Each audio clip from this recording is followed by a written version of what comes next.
कि कैसे इल्यूमिनाटी से निकल के बना प्रभु का दास। जी हाँ, आपने बिल्कुल ठीक सुना।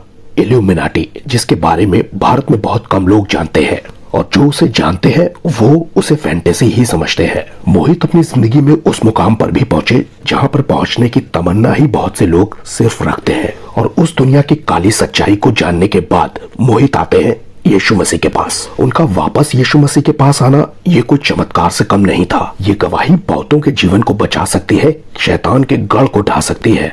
तो आइए मोहित की जिंदगी के कुछ पन्नों को पलटते हैं। आइए इस गवाही को हम देखते हैं।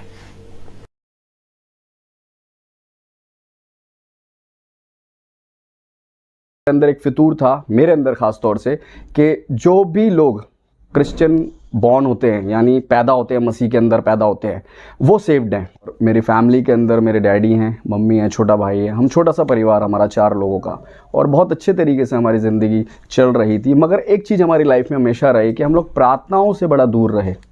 चर्च जाना होता था बट कभी एक वो सीरियसनेस होती है ना, वो चीज़ कभी हमारे अंदर नहीं रही। मम्मी प्रार्थना करती थी घर के अंदर, मगर हम लोग कभी नहीं करे। मैंने खुद भी कभी प्रार्थना नहीं, कभी बाइबल नहीं पढ़ना हुआ, कभी खुदा को जानने की कोशिश नहीं करी। हम क्रिश्चियन फैमिली से बिलोंग करते हैं, बट कैसे?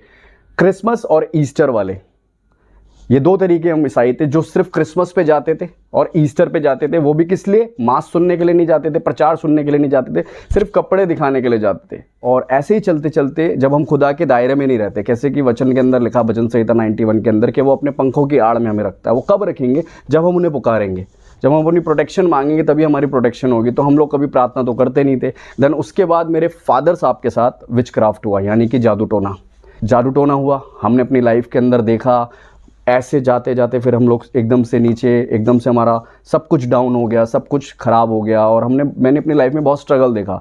तो यही देखते देखते मैं स्कूलिंग के अंदर रहा, स्कूल भी करा कंप्लीट मैंने, बट कभी मैं वो, जैसा मेरे को सोच थी कि एक अच्छा बिजनेसमैन बनना है, ये करना है, वो कभी ऐसी सोच नहीं रही। बट हाँ, एक ही रहती थी, फेमस ज़रूर होना, चाहे वो मॉडलिंग करके हूँ, चाहे वो एक्टर बनकर हूँ, चाहे वो सिंगर बनकर हूँ। मतलब कुछ ऐसी क्रिएटिविटी का माइंड हमेशा दिमाग के अंदर रहता था मेरा।